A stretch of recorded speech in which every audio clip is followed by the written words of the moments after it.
All right, it's post game. Giants players are walking to the locker room, finally saying giving their daps, saying their final prayers, walking into the locker room after the sixth loss of the season, 38-20 loss to the Eagles. Down at the link, Brandon London here alongside Andrew Crane. Andrew, first time on the post game show, man. Great to have you on. I wish it was a more happier circumstances. Obviously, Malik Neighbors out for the year. Cam Scatteraboo goes down. There's a lot to talk about in terms of the Giants having to go to guys from the practice squad to beat a Super Bowl caliber like team. But first, let's go with your takeaways, and we'll go off of that, man. Yeah, thanks for having me, Brandon. I think the main takeaway has to be the Scatteraboo injury, right? You know, Scatteraboo's been sort of the pulse of this offense alongside Dart. They connect for another touchdown early in the game, and you could just see in the reaction from Dart, from the other guys on the field, just how devastating and gruesome it was. The way he was carted off the field, the way that Eagles fans even kind of cheered as a sign of respect for him, I think just shows like what he's been able to do in such a limited amount of time. And that's sort of the point of the game where I think everything shifted, right? It's has to be tough emotionally to keep playing after that.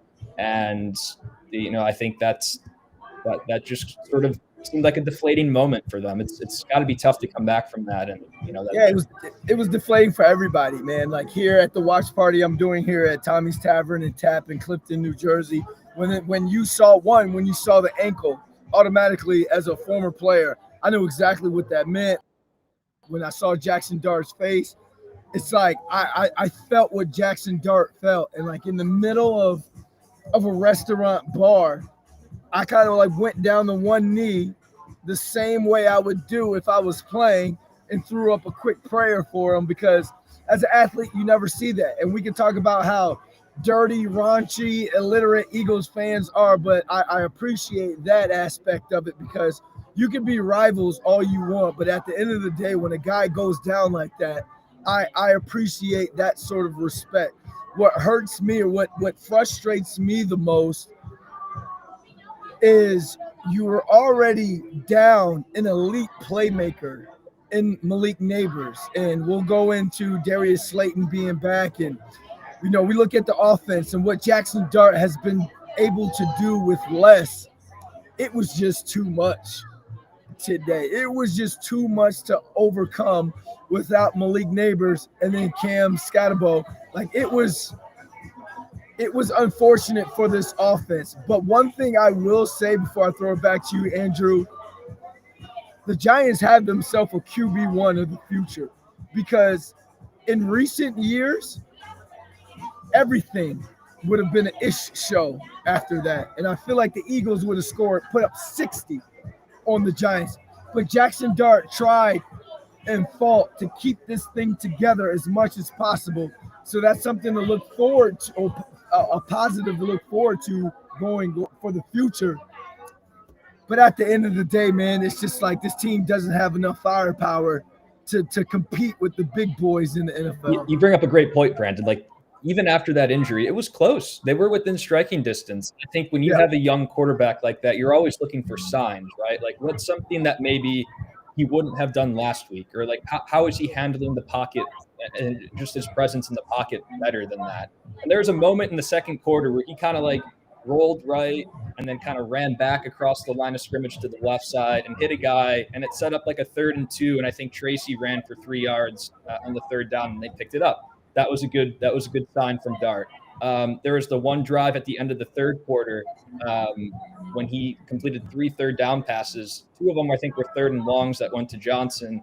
One was that pass to Singletary kind of down the sideline. That's a tough moment for a rookie quarterback, right? Someone who's so close to Scatteraboo, knows him well. They've kind of been the electrifying rookies to sort of inject some life into this Giants team. And I think for him to kind of have a drive like that just showed a lot of resiliency from that. Obviously, it became a little too much in the end. The Eagles are the defending champions for a reason, even if they've struggled at times this year. And but I think you're right. There's moments still where there's even like last week at the end of the Denver game, even with how it ended, there's still moments where like, okay, like maybe Dart is starting to show that he can be that quarterback of the future. And it's kind of all about just stacking those moments and signs together.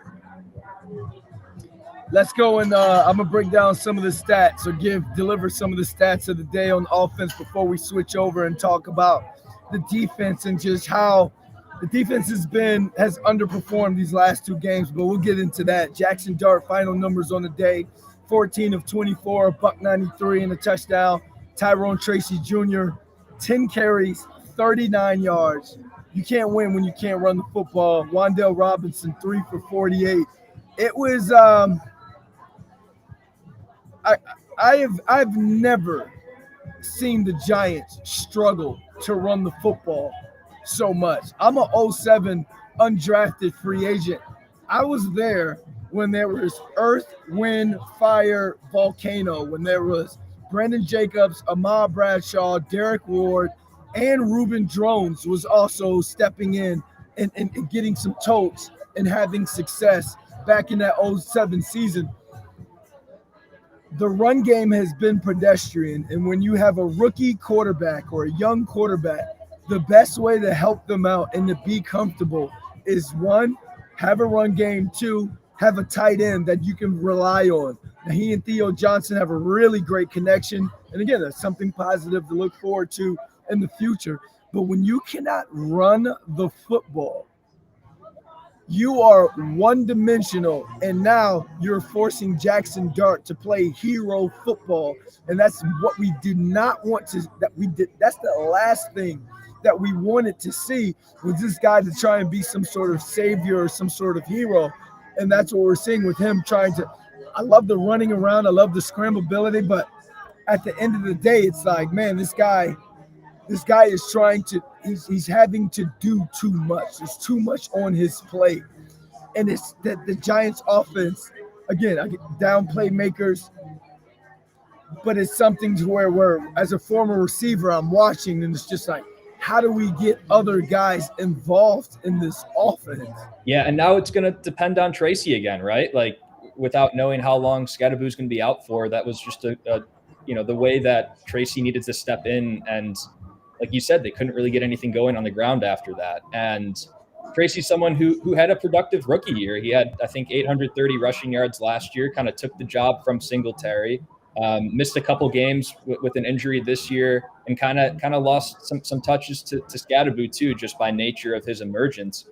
But in order for them to unlock Dart and maybe a play like Slayton at the end there, to just open up avenues like that, you do need to establish the run a little bit.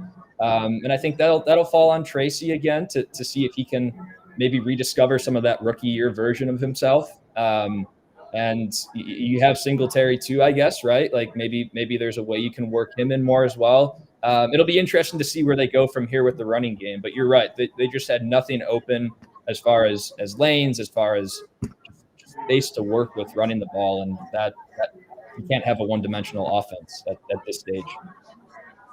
Yeah, I'll go to the chat right now. Noah Williams says we ran the ball well with JMS out. Noah Williams also says JMS has to go, so we know he's very anti-JMS there. Tim Benth, Bleak, did you see the calls? BS, the NFL is a joke.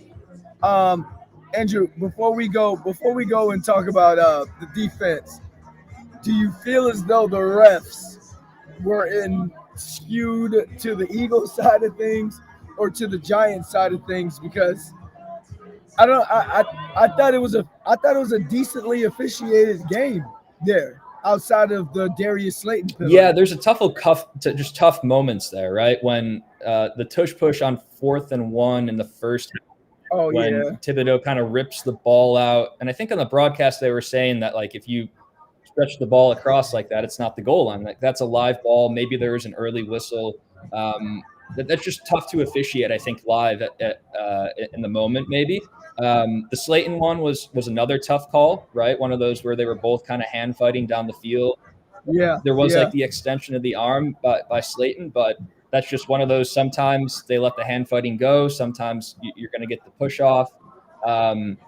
I don't know. They're just those tough moments, and you can, I guess, over the course of the game, those kind of stack up, right? Especially when all of them were kind of going against the Giants. But I think even more than the Slayton one, the Thibodeau call on the fourth one was just kind of a tough moment, because Dable seemed furious. He threw the challenge flag, even though you can't challenge forward progress. So I think it was just maybe that moment was the one that stands out the most. Yeah, you even hear the NFL official on the broadcast, what Gene Salvador or whatever that guy's name is, he was even saying you got what you just said from Gene. He said that only in a goal line situation at the end zone could forward progress, when you stretch the ball out, could that be called? When it comes to this tush push, and I'm one of those people that I don't want to be in the tush push. I actually like it. I'm like, line up and try and stop it. I can't wait to see someone try and stop to actually stop it. And I think the Giants did in that moment. I think that was something that was kind of coached throughout the week, that if he extends, slap the ball out.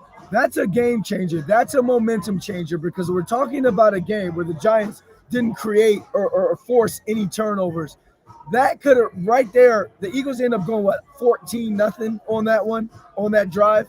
That's something that, and I'm not trying to really take it there right now with the whole NBA bet thing that's going on.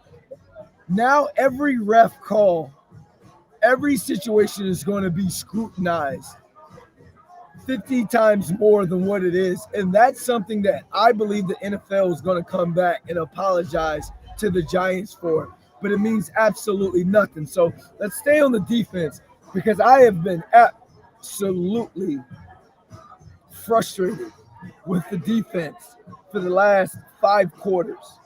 Not the first 3 against Denver, for the last 5 quarters of football. This team, the strength was supposed to be the defense. You've got a Jaxson Dart that's scoring 25-something points a game, and the defense has given up 2 games where they didn't close out. We knew with AJ Brown out of the game, it was going to be a heavy dose of Saquon Barkley, and they just continue to gash and gash and gash this Giants defense. So you see a lot of people in the chat right now. DC needs to go, coach needs to go. Don't even need to get into all that right now.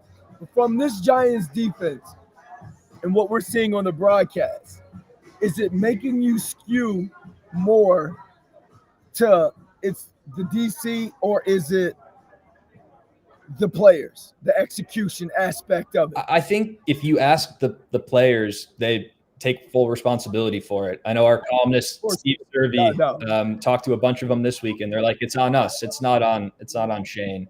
But you're right. It is concerning that after such a debacle in the fourth quarter last week, the first play from scrimmage, or the second play from scrimmage today, is that long touchdown run by Barkley.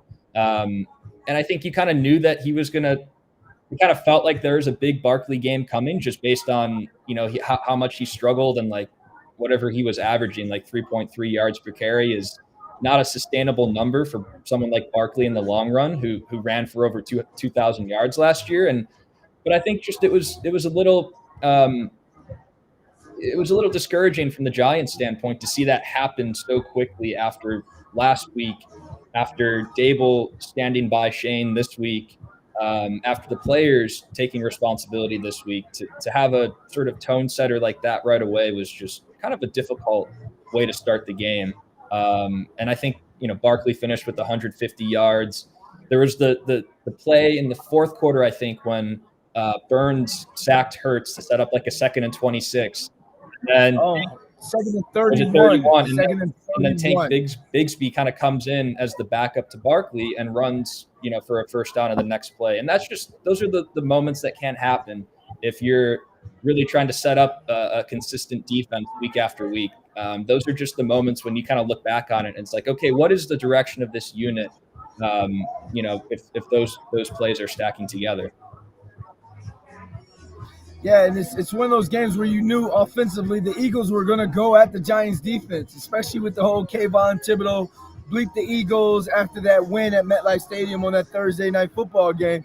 You knew they were going to go after them, and you would think the Giants defense would be prepared for something like that. You would swallow that nasty pill going into the link, knowing that, hey, it's going to be an absolute dogfight here. You're going to be fighting with not only the Eagles, but the fan base as well. So to have two rushers go over 100,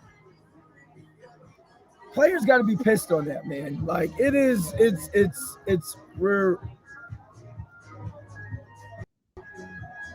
player wise, because you're not going to point fingers. You're going to, because like we say in the locker room, anytime you point a finger, there's three pointing back at you. Guys didn't keep containment, didn't box the runner in so he could throw him back to the defense. It was just mishap after mishap after mishap, and you're looking at it like this is week 8. Guys, you guys have the talent. You should know that you have the talent on this football team to win games, to be in dogfights, to put yourself in position to go toe-to-toe with anybody in this NFL. And this was a game that the moment was just too big for the Giants. And it's that's the frustrating part of it. Because I could see if like we're looking at the Jets and it's like, I don't know if they won or lost. Don't tell me. Don't ruin it for me. I want to go check it out. I could see if we're looking at a team like that and it's just like, look at the roster from head to toe, not that good. Giants has dogs on this team, on this roster, on this D-line. And you're just sitting here scratching your head, and I'm with the fans. I feel some sort of way, but I'm with the fans. And to hear their gripes, to hear and they're coming up to me, what's up with the defense? Why is it, what's going on? Is it the coach? Is it the player? And it's just like, come on. Like, man, it is so frustrating watching. And I know we're supposed to be impartial because we're media, but the numbers go up when they win. The clicks are better when they win. New York is a better city, a more fun city when they win. And the Giants they just can't get out of their way this year. And I think when you look at the schedule that's ahead too, it doesn't get any easier, right? They go San Francisco next week, and then they go 3 in a row against the NFC North in some order: Packers, Lions, and Bears, I believe, right? And then those are just 4 tough games too, and there's injuries stacking up. Cordell Flott had the concussion and had to leave, and that meant that Corey Black kind of had to come in and play extended snaps. And you kind of saw on that 50-50 ball near the goal line at the end when he just couldn't come down with it, and Dotson gets the touchdown. Like, those are kind of the growing pains that are going to happen when you have young, inexperienced guys needing to step in. And Paulson Adebo was out, Javon Holland was out. And I think going into it, maybe you thought, okay, they could get away with it because A.J. Brown is out, right? That's one less person for you to have to account for defensively. But I think going back to what we talked about earlier with the Giants not really having a rushing attack, when you look at what the Eagles were able to do on the ground, that just opens up so much more passing-wise. And, I think it took some time, but I think really fourth quarter was when they were able to get to that depleted secondary. And now it becomes interesting with where do you go from here with the secondary pieces too. And you have injuries, you have inexperience, and it just makes it really tough, I guess, cohesively as a unit to find any rhythm when you have all these pieces moving in and out. Yeah, Joe Blossoff says the hilarious thing is we know we suck. We are rebuilding. We beat the Eagles 34-17 2 weeks ago. A 2-win team beat the Eagles. They are first round out in the playoffs. Brian Carey says the defense is horrible. 71 points in the last 5 quarters. Billy Costigan Jr., too many bleak players, too many bleak coaches. Red October, the Giants are trash.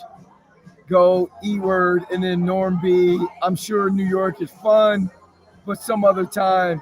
Look, it is what it is, and you want to look forward and be like, hey, we got the pieces for the future. But like I tell people all the time, which is why I was so upset after the Broncos lost, because I felt like Had they won that Broncos game, they could have been aggressive and going to get a playmaker.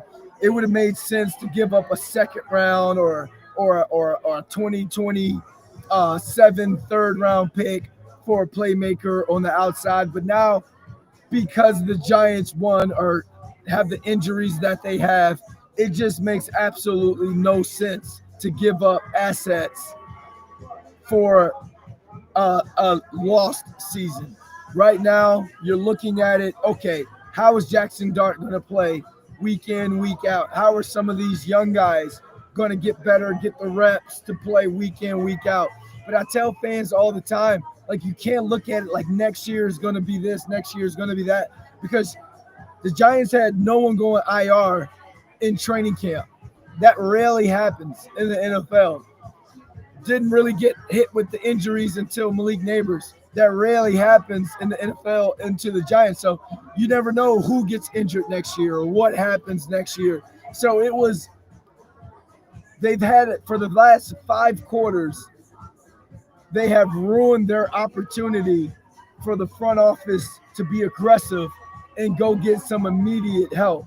Now, with the rest of the remaining of the schedule that you kind of talked about, you've got to play with practice squad guys. Turbo Miller is going to get bumped up off the practice squad because Cam Scatterbull is more than likely going to hit IR. How are you going to watch the Giants? Like, you're right. Now, what lens are you watching the Giants through for the rest of the season? I think it first off revolves around Dart, right? Like, you want to see, again, the signs every week that show growth and development, and that whatever Dable is using as his blueprint with him is working. And I think you've seen that in each of his starts so far, for the most part. I think that's point number 1 for the rest of the year. And point number 2 is you want to see what you have to work with defensively going in, the rest of the way too, right? Like, there's still a lot of time for the line to live up to those lofty expectations. And like, maybe it's not enough to turn the season around and lead to the playoffs this year, but those pieces are important to what they're doing. And you want to see Abdul Carter kind of flash his potential. Maybe Dexter Lawrence can kind of finally get going, and do what he's done the last few years. Brian Burns is, he's been one of the most productive players, the most productive player in terms of sacks this year. He had another sack today, and that's a key piece of your unit as well. So I think you're right. Your lens does shift because all of a sudden it's not about names of people who they could add at the deadline. You're just more so, as difficult as it is in the moment, you just kind of need to see those signs of development from younger players, and maybe you're more focused on that as opposed to what could be, a month or two from now. Scorpio G-Man says this is not Giants defense at all. We need to go back to a 4-3 scheme and bring in linebackers and traditional ends that weigh 270 plus. Tired of these fast guys crap and hard-hitting linebackers. Joe Blossoff again. Let's go interim the rest of the way and start working on Mike McCarthy or someone who's a winner as a coach. Don S. just play out the season now. Chicken, yeah, refs only bad for Giants, and Dart didn't fumble and turn it over. I mean, obviously everyone's like, one thing I've been conditioned as an athlete is the losing team complains about the refs. Like, I'm sure the Eagles, Nick Sirianni is going to send some plays in to the league and be like, hey, you guys missed this call, that call. Some of the calls that we feel were missed were absolutely devastating against the Giants, but you have to overcome in the NFL. And right now what I see is the Giants don't have enough of that firepower on their roster to overcome. They're a team that has to play and thrive when everything is right. Everything has to be going right for them. They have to be dancing. There's got to be the whoa. There's got to be, Jaxson Dart doing his little two-step. Everything has to be going right for this team. Right now, what I want to see going forward is I want to see this team look adversity in the face, be down 2 possessions in one of these games coming up, and come back and win in overtime or in regulation. I think one positive, because I'll turn it over to you so we can kind of finish this thing off. One positive, and it's almost like you I probably shouldn't be laughing, but everyone was clapping when we made every extra point and every field goal. So I guess we can take that away as a positive, as we were 100% in the kicking game. But I think everyone needs to manage their expectations looking at these games going forward. Do you expect the Giants to win each game going forward? Yeah, I may sound crazy. Yes, they've shown that they can beat these teams. So yeah, you should go into these games thinking or feeling like you should win. But it's one of those things, like my dad used to tell me when I was a kid. I'm like Missouri, the show me state.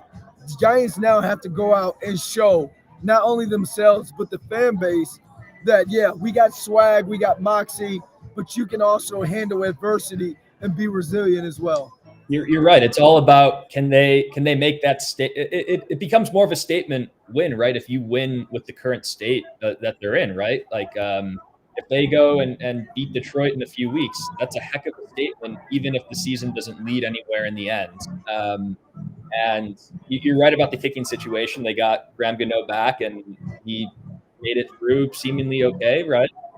Talk about pressure. He had pressure on him to hit those kicks. And I think Theo Johnson had some nice catches today. That's a good positive moving forward, especially on third down. If he kind of becomes that third down guy for Dart, that's every quarterback needs that kind of go-to on in those key spots. And if Neighbors is not playing, obviously the rest of the year, maybe Johnson is that guy.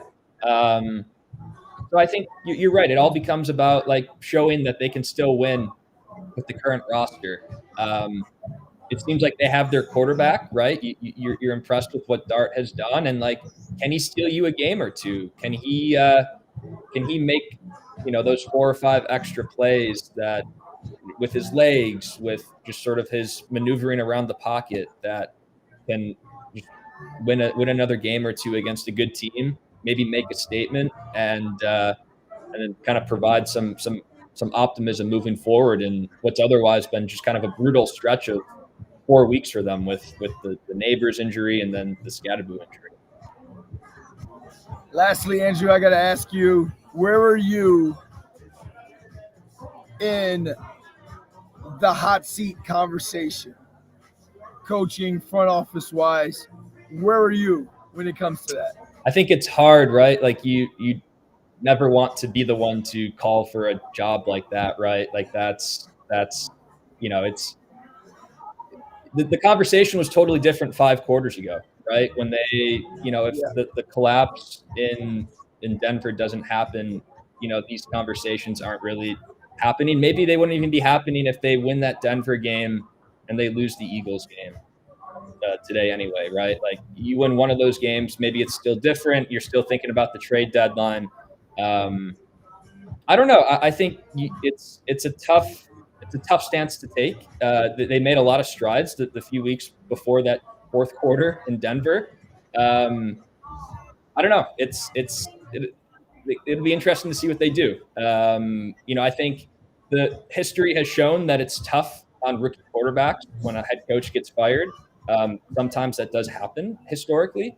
But I think if ownership is really bought into the blueprint that Dable's operating with Dart, that's an encouraging sign maybe to ownership, and that is enough to keep it going the rest of the season and evaluate in the offseason. I don't know. It's always a tough, delicate call when it comes to the hot seat, because you never want to like call for someone's job. That's a tough thing to say, but you also recognize that it's a results driven business, and sometimes the ownership that's maybe John and ownership has seen enough. I don't know. It's a tough call for them to make.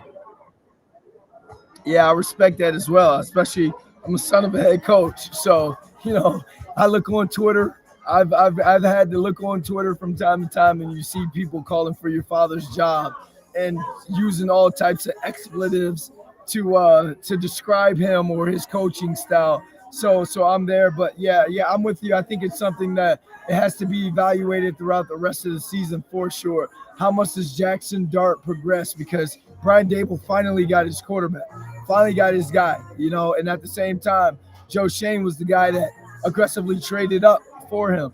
And it looked like he hit on, back-to-back rookie classes with guys that are coming in and being immediate contributors and playmakers, producers on this team. So going forward, Giants got the hardest schedule in the NFL, so that's never going to help anyone. But you want to see this team progress. You watch these games with you manage your expectations, and you just want to see this team progress. So 49ers coming into town. Robert Saleh runs that defense. Let's see what Jaxson Dart can do against that 49ers defense. Maybe they can sneak that win, at home back at MetLife Stadium. But we'll see, man. I think this was a game that, especially coming off of that Broncos game, it took them a little bit, that the hangover hit them a little bit too hard, and you can't have that when you step into an arena or a stadium like the Link against a team that feels as though they let little brother beat them that one time, So we'll see. Thank you guys for the comments. Thank you guys for hanging out with us. For Andrew Crane, I'm Brandon London. Thanks for watching the New York Post Sports Blue Rush